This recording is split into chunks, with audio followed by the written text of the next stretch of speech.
Bonjour à tous, ici Kevin pour l'Histoire en bref.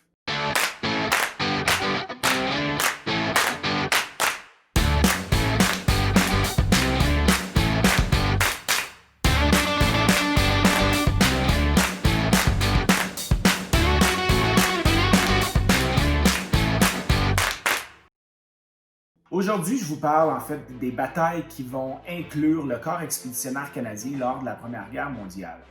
Je vais vous parler en fait de 5 batailles précises. La Première Guerre mondiale, ou la Grande Guerre, ou la Guerre des tranchées, a eu lieu le 28 juillet 1914 au 11 novembre 1918. Elle a impliqué environ 650 000 Canadiens et 66 000 ont laissé leur vie. Elle fut le conflit le plus sanglant de l'histoire moderne. C'est une guerre mondiale, mais la plupart des combats vont se passer en Europe. Il y a donc la création d'alliances entre les puissances européennes. D'un côté, nous avons la Triple Alliance, donc qui regroupe l'Autriche-Hongrie, l'Allemagne et l'Italie, tandis que de l'autre côté, nous avons la Triple Entente qui regroupe la France, la Grande-Bretagne et la Russie. Parfois, on parle de la Triple Entente, mais on va utiliser le mot allié. Je sais que c'est un peu mélangeant parce qu'il y a aussi la Triple Alliance, mais lorsqu'on parle des alliés, on parle de la Grande-Bretagne, la France et la Russie. Avant de parler de bataille, je pense qu'il est important de mettre un peu de contexte canadien dans la Première Guerre mondiale. Si c'est une guerre européenne, pourquoi est-ce que le Canada a dû se battre? La première chose qu'il faut comprendre, c'est qu'en 1867, lors de l'élaboration de notre Constitution, dans l'acte de l'Amérique du Nord britannique, on ne fait pas mention de responsabilité de la politique étrangère. On laisse donc ce pouvoir à la Grande-Bretagne. Et oui, vous avez compris, si un conflit se passe dans un autre pays et que la Grande-Bretagne est impliquée, à ce moment-là, elle peut exiger au Canada de faire partie de la guerre. Il faudra attendre en 1931, avec le statut de Westminster, pour que le Canada ait le contrôle complet sur sa politique étrangère. Et ce ne sera pas avant 1968 que le Canada aura ce qu'on appelle aujourd'hui les Forces armées canadiennes. Puisque le Canada a toujours une connexion forte colonialiste avec la Grande-Bretagne, son premier rôle a été industriel. Le Canada sert donc de producteur de ressources de guerre. Au début, l'envoi des soldats est facultatif pour le Canada. Sa responsabilité reste donc industrielle et productive. Au début, les Canadiens sont pour la guerre. Quand je dis pour la guerre, c'est pas pour la guerre en général, mais plutôt sont pour aller aider la Grande-Bretagne. Avec leurs 3000 soldats et leurs 2 navires, le Canada n'est vraiment pas en état d'aller combattre des puissances européennes. En comparaison, à pareille date, l'armée française comptait plus de 3 millions de soldats. C'est pas vraiment un 3000 qui va changer grand-chose. Il faut comprendre que l'armée canadienne a été fondée en 1968. En 1914, le Canada n'a officiellement pas d'armée. Le gouvernement de Sir Robert Borden, le premier ministre du Canada à l'époque, va demander à la population de se présenter à la base militaire de Valcartier, près de Québec, sur une base volontaire. Il en voulait 25 000, il y en aura 33 000 qui vont se présenter. Il réalise donc que l'opinion de la population est pas mal en sa faveur. Il avait l'intention d'envoyer un corps expéditionnaire vers la Grande-Bretagne. Ce sera le 3 octobre 1914 que le premier navire quittera le Canada pour l'Angleterre. Puisque l'économie canadienne est un peu au ralenti, la plupart des chômeurs vont choisir de s'engager dans l'armée. On visait 50 000 et quelques soldats pour 1915, il y en aura 150 000 qui vont se présenter.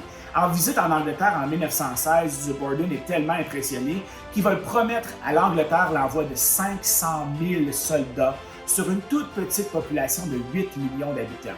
C'est plus de 6 % de la population. Borden réussira à convaincre 330 000 soldats.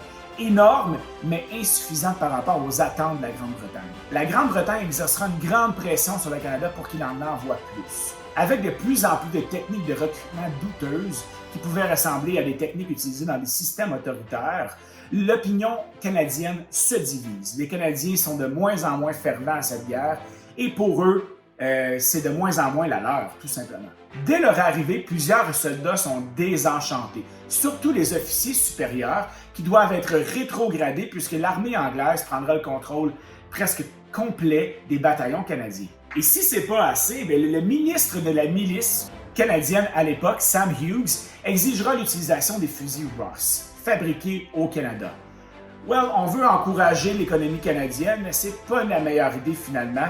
Les armes se bloquaient sur le champ de bataille et étaient bien moins efficaces que les Lee Enfield Mark III de l'Angleterre. On verra que cela sera un problème dès le premier combat. Voici donc les 5 batailles les plus importantes, selon moi, impliquant le Canada dans la Grande Guerre. Première bataille, la deuxième bataille d'Ypres en Belgique. La deuxième, tout simplement parce que la première, le Canada était absent. La deuxième bataille d'Ypres se passe en Belgique du mois d'avril à mai 1915. L'entraînement des soldats canadiens laisse vraiment à désirer. Même si la première division du Canada va démontrer un courage et une ténacité impressionnante, elle va perdre plus de 6000 hommes, principalement à cause des fusils Ross. La deuxième et troisième division subira aussi un grand revers durant cette bataille. Dans cette bataille, les Canadiens sont reconnus pour leur bravoure et leur courage, surtout qu'ils ont fait face à la première attaque de gaz toxique de l'histoire moderne. En fait, l'Allemagne a choisi d'utiliser une toute nouvelle arme, 160 tonnes de chlore gazé. Les dommages sont importants. Il faut réaliser que contrairement à aujourd'hui, aucun soldat n'avait de masque à gaz à l'époque. En parlant de masque à gaz, fait intéressant, c'est un Terre-Neuvien du nom de Clonnie McPherson de Saint John's à Terre-Neuve et Labrador qui a inventé le premier masque anti-gaz qui a été surnommé le Tube Helmet. La distribution de ces masques va commencer dès juillet 1915 et seront très pratiques pour les prochaines batailles. Les pertes totales canadiennes de la bataille d'Ypres sont de 6500 hommes. C'est en lien avec ce combat que le lieutenant-colonel John McCrae va composer le poème « Au champ d'honneur » en l'honneur d'un ami qui y laissera sa vie. Le voici traduit par Jean Parizeau. Au champ d'honneur, les coquelicots sont parsemés de l'eau en l'eau. Auprès des croix et dans l'espace, les alouettes devenues lances. Même leur chant au sifflement des obusiers. Nous sommes morts, nous qui songions la veille encore, à nos parents, à nos amis, c'est nous qui reposons ici. Au champ d'honneur, à vous jeunes désabusés, à vous de porter l'oriflamme et de garder au fond de l'âme le goût de vivre en liberté. Acceptez le défi, sinon les coquelicots se faneront au champ d'honneur. Deuxième bataille, la bataille de la Somme. Donc, ça va se passer à partir du 1er juillet 1916. C'est une bataille qui a surtout été mise en place pour faire diversion. Il y aura 8 jours de préparatifs avec l'installation de milliers de canons. Sur 50 km, on va en mettre un à tous les 12 mètres. Cela produira environ 20 millions d'obus. Ce sera une dure bataille pour le Régiment royal de Terre-Neuve qui subira une presque inhalation. La Somme sera aussi la première vraie intervention du fameux 22e régiment canadien, communément appelé le 22, donc le mot 22 prononcé en anglais. Au début de la guerre, le Royal 22e régiment est connu sous le nom du 22e bataillon, composé de Canadiens français.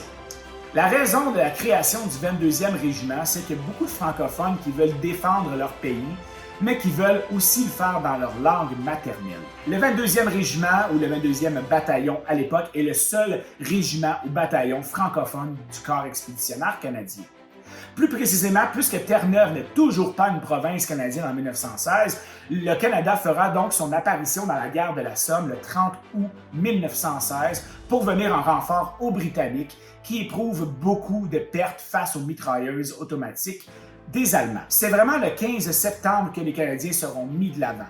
À 18h pile, le 22e bataillon franco-canadien et le 25e bataillon, les Nova Scotia Rifles, vont reprendre le village de Courcelette au corps à corps.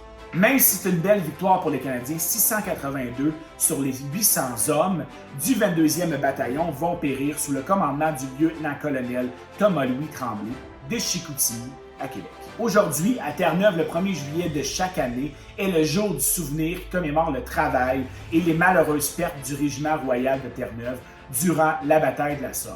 Cette bataille fera plus de 1 300 000 morts ou de blessés des deux côtés de la tranchée. Troisième, la bataille de la Crête de Vimy. Ça se passe au nord-ouest de la France du 9 au 12 avril 1917.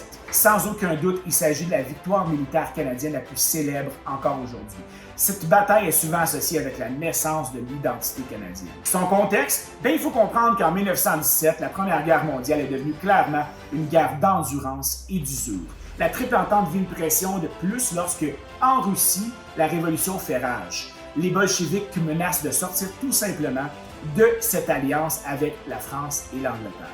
S'ils veulent gagner la guerre, la Triple Entente devra faire vite. Sous le nom de l'offensive sur Arras, les Canadiens reçoivent l'ordre de prendre la crête de Vimy, un site fortifié avec une excellente vue sur l'ennemi. Ils pourraient aussi s'en servir pour détourner des ressources allemandes. Selon un observateur canadien sur l'Encyclopédie canadienne, je cite, « On peut, de la crête de Vimy, observer une part plus importante du terrain des opérations que de n'importe quel autre endroit en France. » Les divisions canadiennes étaient surtout reconnues pour leur système de repérage qui leur donnait un avantage considérable sur les Allemands. Ici, dans cette bataille, le 22e bataillon, l'ancêtre du 22e régiment des Canadiens français, se fait complètement absent de la plupart des cartes historiques. Cependant, il y était bien présent. Le 22e bataillon était fractionné en petites compagnies, selon le lieutenant-colonel Philippe Bourque, dans un article du Soleil, un quotidien de Québec. Selon lui, il avait la responsabilité d'éliminer les petits groupes de résistance d'Allemands. C'est une tâche ingrate, mais qui a été réalisée avec brio.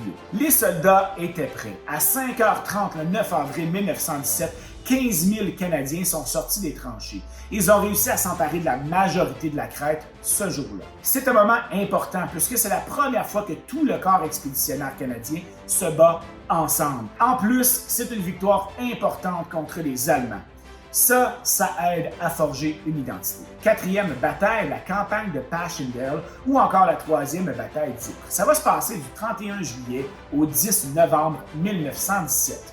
Sir Arthur Currie, qui était le commandant du corps expéditionnaire canadien, était contre cette troisième bataille d'Ypres.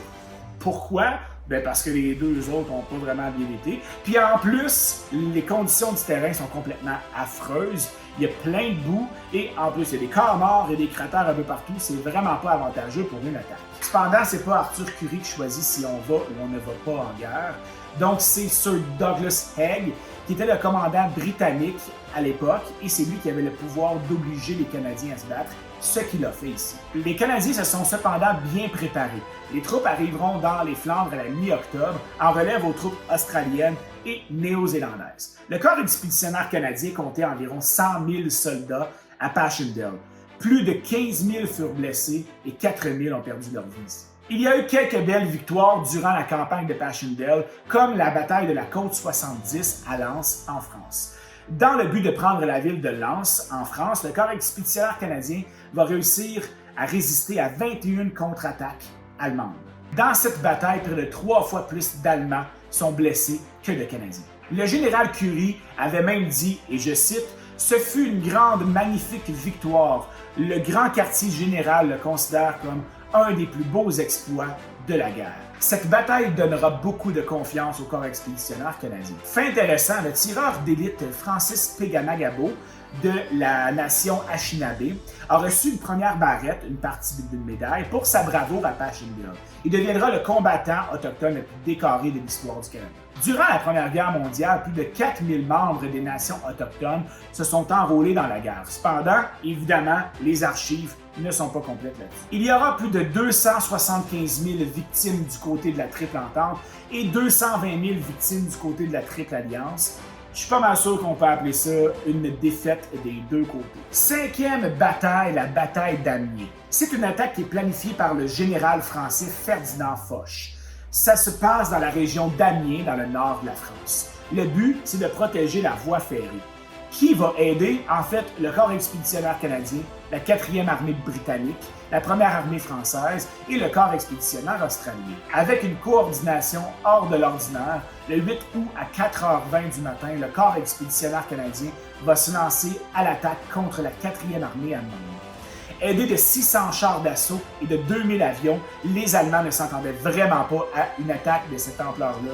C'est Harry Millier, un caporal ontarien de 27 ans, qui se mérite la Croix de Victoria, la récompense militaire la plus prestigieuse de l'Empire britannique, accordée pour la bravoure. Malheureusement, même s'il a réussi à prendre 3 positions ennemies, il sera tué sur le champ de bataille par une grenade allemande. Le corps expéditionnaire canadien a réussi lors de cette bataille à faire reculer les Allemands de 12 km. La pire défaite de la Triple Alliance jusqu'à maintenant. Les Canadiens vont faire 5033 prisonniers et vont s'emparer de 161 armes lors de cette même bataille. La bataille d'Amiens sera le début de ce qui est appelé la campagne des 100 jours.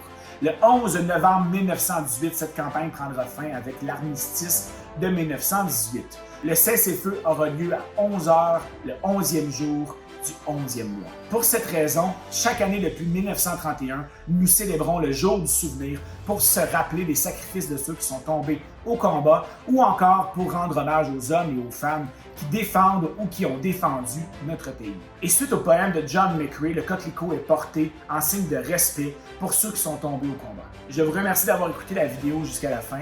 Je ne ferai pas de promotion aujourd'hui, donc c'était Kevin pour l'Histoire en bref.